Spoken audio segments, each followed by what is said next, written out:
Contrary to popular belief, camping food does not just have to be freeze-dried meals and oatmeal. In this video, I'm going to be cooking 4 different delicious camping meals that don't take that much work. I'm going to be cooking a breakfast, a lunch, a dinner, and a dessert to show you that oatmeal sucks. Let's begin. Parked on a little bit of a hill. Okay, first up we have breakfast. Gonna be making Southern style breakfast nachos.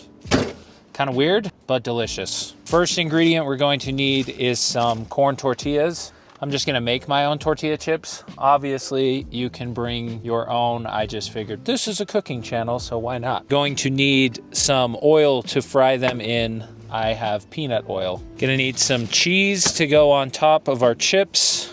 Some breakfast sausage, gonna need some butter, a little bit of flour, and some black pepper for our gravy. So let's begin. First thing we're gonna need to do is get a pot, get our stove going, straight in with our peanut oil. While that's warming up, I'm gonna get this side going for our sausage. Unfortunately, this burner striker usually doesn't work, so I'm gonna have to use a match. Ta-da! Grab our pan. Start cooking down this sausage. Much sharper. Yeah, I had an upgrade in the knife department. If you've seen some of the older videos, you've seen my old dull knife struggle to cut through pretty much anything. So, ordered some new ones on Amazon. They're pretty sweet. Always got to keep the wet wipes on hand. Not sponsored. Wish I was. Makes cleaning as you cook way easier if you just keep some unscented wet wipes on hand. Want to make sure you have unscented wet wipes. If you don't, everything's going to taste like fragrance. Found that out the hard way last video. Get this sausage all split up so it'll cook quicker. Also, I had to put my stove kind of on an angle because it wouldn't fit with the propane tank, which kind of sucks. But I think what I'm gonna get is a hose adapter to a bigger bottle down there. That way I don't have to have it all cockeyed. It works though, for now. While we're waiting for the sausage to cook down, we're gonna cut up a bunch of tortillas. These are just street taco tortillas. It should make really good tortilla chips. Also, next time you go to a restaurant and you're just crushing the complimentary chips and salsa, think about how many tortillas you're eating. It's probably way more than what you think. So I'm gonna cut these in half. Oh, this knife. And then we have our little chips. And I like to just throw one in the oil. And once that starts frying, I'll know that it's ready for all the others. We are pretty high up in the Monte Cristo Mountains today in northern Utah. There's actually some patches of snow around. I don't know if you'll be able to see it on the drone footage or not, but it's about 60 degrees out, so it's a little chilly, a little windy, but it's really pretty up here, as you can see. Sausage is cooking down nicely. Check on our tortilla chip. It's kind of frying. We're getting there. Honestly, probably about ready to throw some more tortillas in the mix. Some more chips. This is gonna come together quick. I probably cut up too many tortillas, honestly. Get a plate down. Just put a nice little bed of paper towel on there to set them on. The sausage is just about there. So to the sausage, we're adding a bunch of fresh cracked black pepper. That'll be the base of our gravy. Well, it won't be the base of our gravy. Adds a nice peppery flavor to the classic sausage gravy that we all know and love. And then using all that sausage fat, we're gonna add some all-purpose flour and make kind of a roux with the fat and the flour. And that will be the base of our gravy.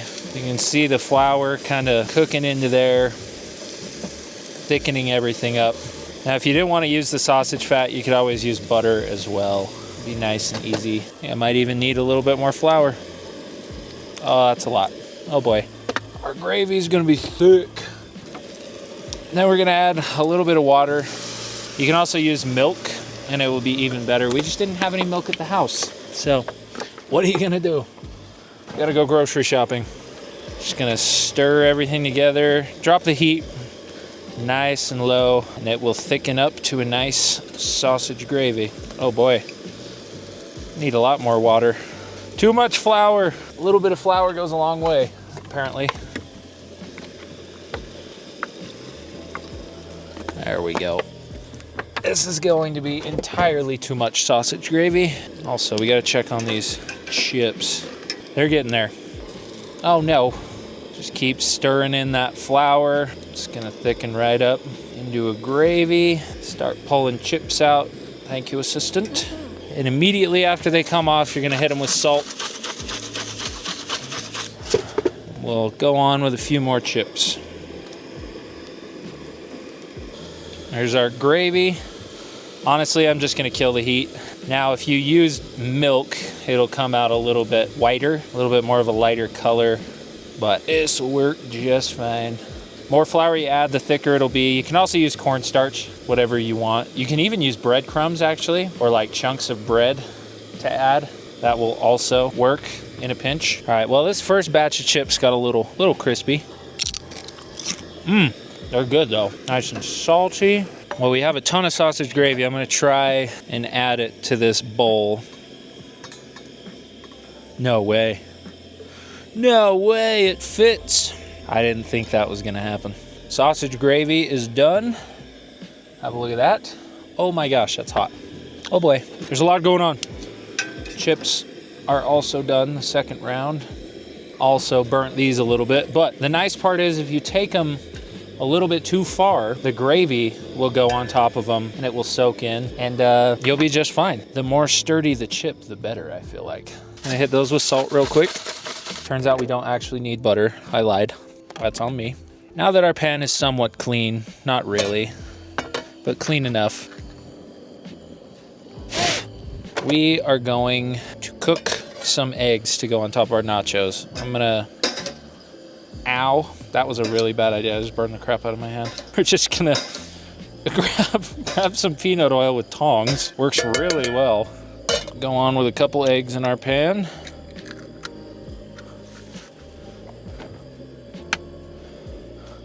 Guess I didn't park the kitchen on quite a level enough surface. Wipe everything down. Remember, when you're cooking in general, outside or at home, cook, wow.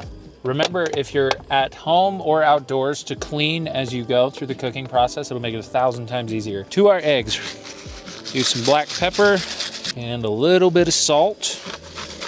While those are going, I'm gonna lay out all my chips, and for maximum southern unhealthiness, we're going right on top with some American cheese. Oh boy. You know what? We're just scrambling these eggs. This pan isn't really as non-stick as advertised, like at all. On top of our chips and cheese, we're gonna go straight on with the hot sausage gravy all over that. That's gonna melt all that cheese and be nice and delicious. On top of that, I'm gonna add our scrambled eggs. Wouldn't be nachos without hot sauce, so we're doing a little bit of Frank's Red Hot. And then, just for fun, some crispy fried onions. And there we have it, breakfast nachos.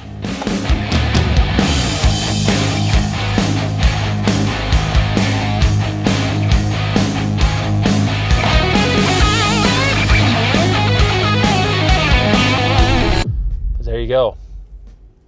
Breakfast nachos, and we're gonna give them a try and rate them 1 through 10. Grab a chip, a little bit of cheese. Cheers.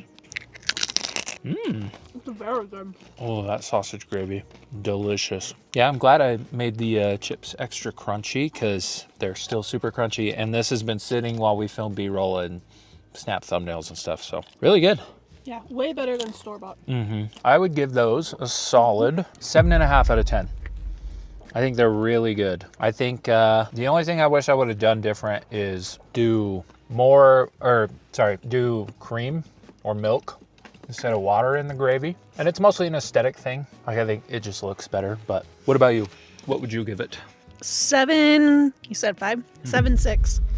The textures are awesome. I love these chips. You made them really salty, and I love it. Excellent. All right, let's move on to lunch. We're gonna make a Thai-inspired chicken sandwich.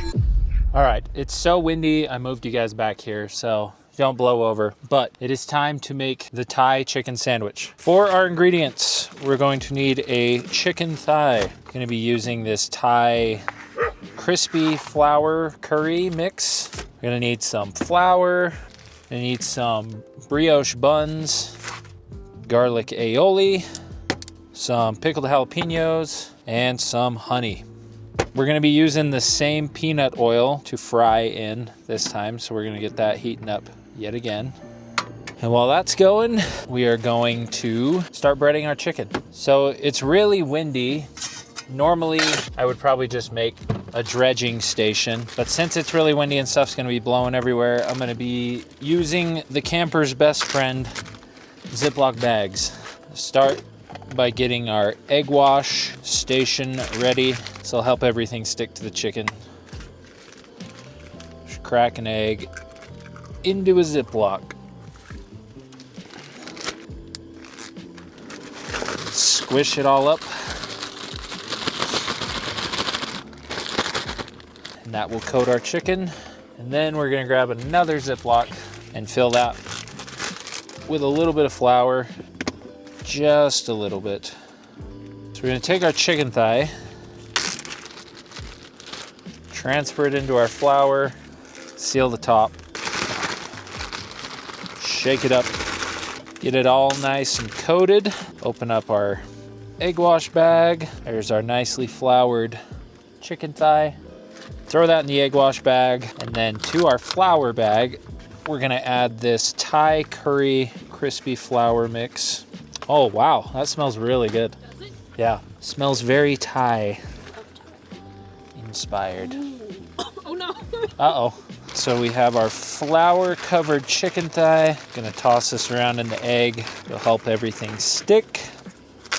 And we're gonna grab our flour egg chicken thigh and put it straight into the other bag. And you guessed it, we're gonna toss it around, get it all coated, and squeeze that flour into the chicken. That's gonna give it all those delicious crispy edges that you know and love. Now that that's done, we'll just take it out, place it into a bowl. Look at that, all those edges and stuff. Now we're good to go. I think our oil is nice and hot. Drop this in. Kind of move it around so it doesn't stick to the bottom of the pan, and let it start frying. While that's going, we're gonna get our buns toasting. Oh boy, open the matches the wrong way.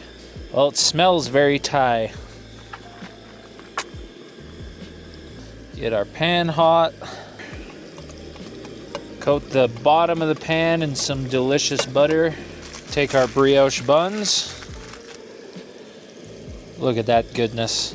Get them right into the butter. Wow, this chicken smells good. Flip it over. Woo hoo hoo.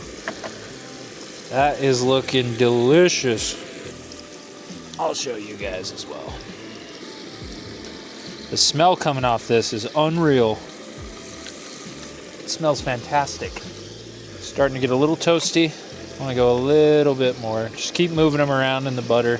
I want to take this bun pretty far toast-wise. That looks so good. It smells great. You got to come smell this. Oh wow. Me too. Woo! There we go. Pull our buns off. Nice and toasty.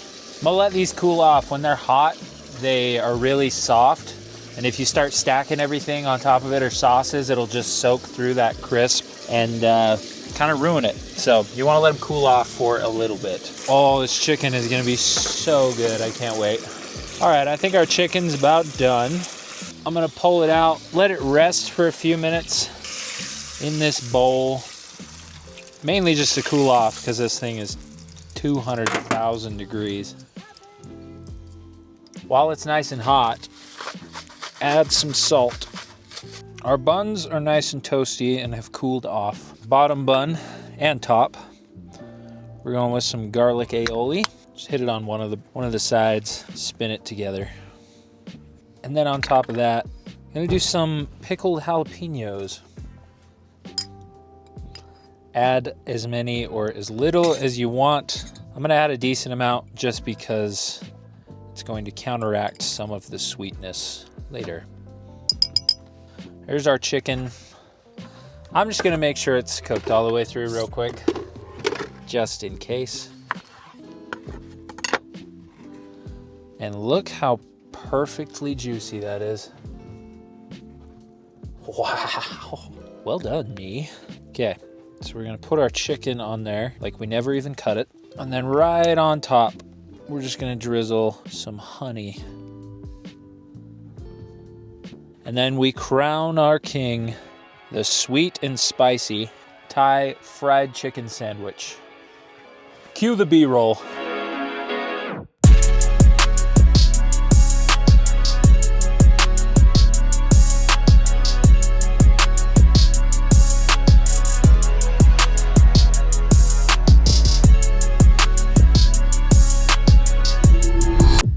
There you go.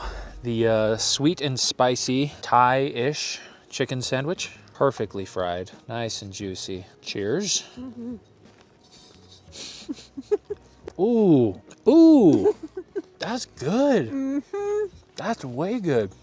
Wow, that batter, whatever that is so good. The garlic, the honey, pickled jalapenos, buttery brioche, and then just that crispy like Thai curry chicken. So good. Highly recommend you make this. I'm gonna give this a 9.2 out of 10. I think this is one of the best chicken sandwiches I've ever made. 9.5. I love this. Solid. Better than solid. Incredible. All right, we're gonna clean up, move on to dinner, where we got filet mignon, crispy potatoes, and kind of a au poivre-ish sauce. Let's make it. All right, time for our dinner. We are having filet mignon and potatoes. So obviously you need a section of tenderloin, a nice potato, some butter, some beef bouillon, a little bit of flour, and some black pepper. And for garnish, some chives. So first things first, get our steak seasoned up. We're just going on with salt on both sides. Pretty heavy, it's kind of a thick cut. Sure you get all that salt in there, and there we go. We're gonna set this to the side while we get everything else going. Firstly, we gotta get some water boiling. So into this pot, add that much water, however much it is. Get this going and get this on full blast. Secondly, we are going to cut our potatoes. You can cut these however you want. You can also skin them if you want. Personally, I like a little bit of skin on there, and I'm gonna cut this lengthwise. That way you can see everything in there. You see there's like a little bit of bad in there, so we're just gonna cut all of that out because I don't wanna eat any of that. I'm gonna flip them over, and I'm gonna cut them into wedges. 2 that way, flip them over, cut in the middle on an angle. You got yourself some big potato wedges. Do the same thing on the other one. Okay, once we have our wedges, even though our water's not boiling yet, I'm just gonna throw them in. The longer they're in water, the more time they'll have to get starch out of them. That's that. Now we just wait for potatoes to boil. Okay, about 20-ish minutes later, our potatoes are cooked all the way through. See, they're kind of breaking in half. That's what you want. We're gonna pull them out of that hot water and set them on a plate to cool off, not quite completely, but most of the way. They'll also dry off when they do this, and this is gonna help get real crispy edges on them. Woo, these are soft. All right. We're gonna kill the heat. See how they're already kind of drying off? Maybe, this camera will focus. Now, this is where the little secret comes into play. You're gonna take a fork and you're gonna scratch up the sides, just kind of mar up the potatoes. And this will give more surface area and little nooks and crannies for the oil to get into. And it's gonna make super delicious crispy potatoes. You can also kind of push on them and break them a little bit, not too much. Like you still want them to hold together, but kind of just rough them up. If I had a large mixing bowl, I would throw them all in there and toss it around a bunch, but I don't have that right now. So we're just going with this. Okay, there we have it. Set those aside to cool off. I'm gonna ditch this water. And we're gonna put our pan back on there, get the heat back on. And in that pan, I have a little bit of peanut oil left. So we're gonna add that in the bottom.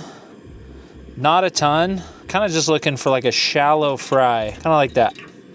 Maybe like a 1/4 inch to a 1/2 inch of oil in the bottom of the pan. That way the potatoes can kind of sink to the bottom and connect with the bottom of the pan. That will help them get even crispier. While that oil's heating up, it's time to get our steak cooking. So we're gonna get this side going. Get our pan heating up over here. And in this pan, you can do peanut oil as well. I just have olive oil for variety's sake. You can hear there's still some residual water in this, so it's kind of wigging out the oil a little bit, but it's all right. Notice how our steak looks all wet now. All that salt drew out a bunch of the moisture. So we're gonna pat this dry with some paper towel. Really make sure we get a good crisp on there. Okay, there's maybe more than a little bit of water in that pot. That's my bad. Sorry. Now we have a nice dry steak. Oh, this is gonna be so good. All right, our oil is plenty warm. So we're gonna start putting our potatoes in there. And you kinda wanna lay them in there on their sides. Get all that surface area getting nice and crisp. Once they've been in there a few seconds, just gently kind of nudge them to get them unstuck off the bottom of that pan, because they will want to stick this way. Now, I am using peanut oil in this, but a much, much more delicious option, and I just ran out because I actually made these 2 days ago and used the last of it, but if you fry these in beef tallow, they are unreal how good they are. They're so good. So we got all our potatoes in there. We're just gonna let them go for a while and get real crisp. Turn the heat up a little bit. Perfect timing. Our pan is smoking hot on this side. I put the steak in there and get it searing off. Gonna cut off a knob of butter for that steak. We'll use that a little bit later. Check the progress. Okay, they still got a little while to go before I want to flip them. Honestly, these can go probably longer than what you think. You really want to like develop a nice crisp on the edge of these. We'll just let them keep going. Have a swig of some Powerade Zero. It's pretty up here. I noticed when I was flying the drone earlier that basically all out to the west is way greener than all out to the east. And that's because east, you keep going up in elevation. I think right now we're at like 8,600 feet, but it goes up to, I think, almost 10,000. So I made those numbers up. I could be totally wrong. Anyway, let's check on our steak. Oh, ho, ho, ho. Look at that crust. That looks diabolical. That looks so good. We're getting there. These potatoes definitely take some time, but they're so worth it. I promise. Oh, just a glorious crust on both sides. All right, it's time to throw our butter in there. Now that our butter's in there, we're just gonna start basting our steak.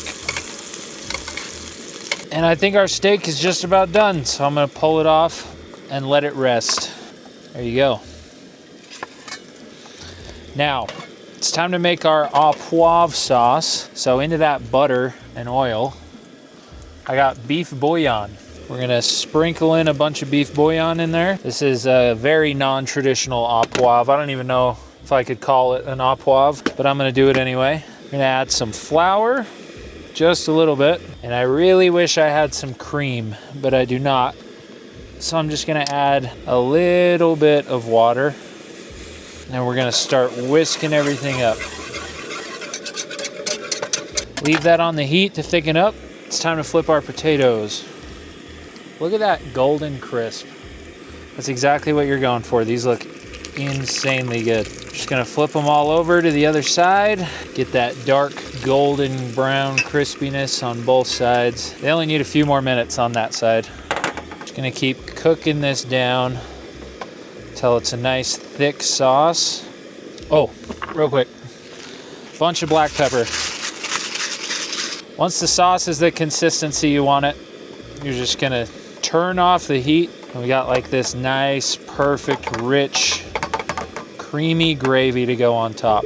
So we'll set that to the side. I think our potatoes are all about done. Just gonna pull them all off. Oh my gosh, these are making my mouth water, how crispy they are. Kill the heat. Oh, just look at those. Goodness.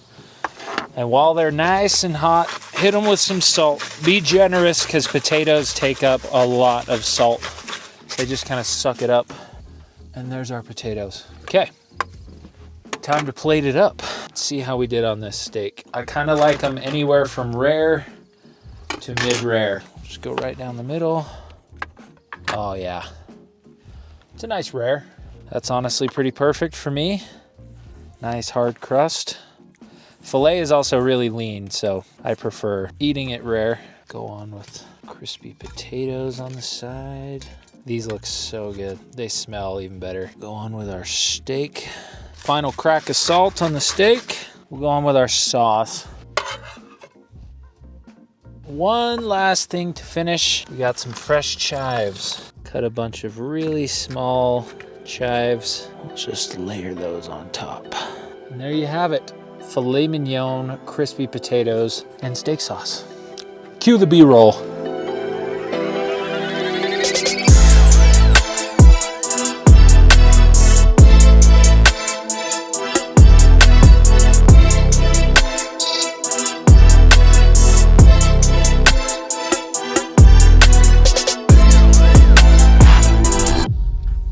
And there we have it. Filet mignon, crispy potatoes. I gotta go for a potato first, personally. Oh my gosh. Look at that. Focus. Focus. Yeah. Cheers. Oh my God. You know, they're just so freaking good. They're so crispy. Mm-hmm. It's like crispy, like almost potato chip on the outside and then creamy mashed potato on the inside. Try a chunk of steak with that sauce. Yum. Whatever it is. Amazing. Cheers. Oh, wow. Mm-hmm. That is really good. Mm-hmm. Maybe you went a little heavy with the bouillon. It's good, though. Yeah, just a little Rich. salty. Mm-hmm. Very rich, very salty. Next time, I think half the bouillon, double the flour. Should be perfect. I'm gonna go with the combo bite. I'm gonna give this a 9.4 out of 10. Steak and potatoes is like my favorite thing to eat ever. So, absolutely delicious. What about you? I'll go 9. Flat out 9. Mm. Amazing. Delicious. Yeah, a lot of good food this time around so far. Look at how crispy that is. We're gonna clean it up and make dessert. We're gonna do steamed chocolate peanut butter cornbread. Should be good. Lastly, we are making some cornbread. You're gonna need some cornbread mix, some kind of mug that will fit into a pot, some tin foil. You'll also need some parchment paper. We are going to start off by mixing up our cornbread in a bag yet again. All right, we're gonna pour our mix into a bag, crack an egg in there, a third a cup of water, about there. And we're gonna add some of these chocolate chips, peanut butter chips. Then we're gonna seal off our bag and get mixing. Mix it up till it forms a nice dough like that. Now that we got our cornbread mixed up, we are going to yet again get our stove going, and we're gonna add about an inch of water to the bottom of the pot. Tear off some parchment paper, and without tearing it, I'm gonna stuff it down in there and then just kind of trim off the edges. It's not gonna be perfect. If you had a smaller cup, you could do like the cupcake tin inserts and be just fine. Now that our parchment is ready, I'm gonna cut the corner of our bag off. And then we're just gonna use it as a piping bag for cornbread. And then this is where the tin foil comes in handy because we are steaming it. You don't want a ton of moisture getting in. So we're gonna cut some tin foil off and wrap it over the top. And then we're gonna take our mug and put it into our pot. I must have forgot the lid to that pot. So we're gonna use tin foil. Turn the heat up and just let it boil. This is gonna go for probably 20 minutes, so we'll see you then.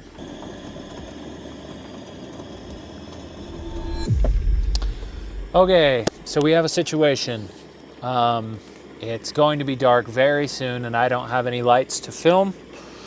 So it's do or die, make or break. Feels like it's going to be a break, but we'll see. Got our cornbread. Just gonna pull it out, set it on a plate. Should just be able to lift this whole thing out. Well, there you go. It's like a diaper full of cornbread. All right, roll the B-roll.